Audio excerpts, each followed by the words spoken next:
It's Wednesday morning. Monday Tuesday complete festival mode. So ரொம்ப பிஸியாக இருந்ததால் வீடியோ எதுவுமே எடுக்க முடியல. வெனஸ்டே மார்னிங் எழுந்ததும் டேரெக்டாக லஞ்ச் குக் பண்ண ஸ்டார்ட் பண்ணிட்டேன். இந்த வெஜ் ஐட்டம்ஸை ரொம்பவே மிஸ் பண்ணேன் அப்படின்னு சொல்லலாம். பிகாஸ் 2 days தான் நான்வெஜ் வந்து கொஞ்சம் கண்டினியூஸாக எடுத்த மாதிரி இருந்தது. பட் அதுக்கே வந்துட்டு சாம்பார் ரசம் அந்த மாதிரி சாப்பிடணும் அப்படின்னு ரொம்ப டெம்ப்டாக இருந்தது. ஸோ ஃபர்ஸ்ட் லஞ்சுக்கு சாம்பார் ரசம் ரைஸ் மூணுமே வந்து ரெடி பண்ணி வச்சுட்டேன். அண்ட் அதுக்கப்புறம் டேரெக்டாக பிரேக்ஃபாஸ்ட் ரெடி பண்ணிப்பேன்.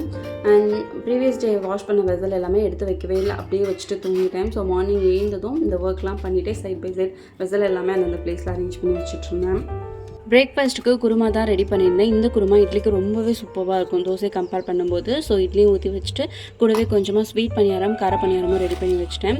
பணியாரத்துக்கு கொஞ்சமாக சட்னி ஏதாவது இருந்தால் நல்லாயிருக்குமே அப்படின்றதுக்காக கார சட்னியும் கூடவே கொஞ்சம் அரைச்சி வச்சுட்டேன்.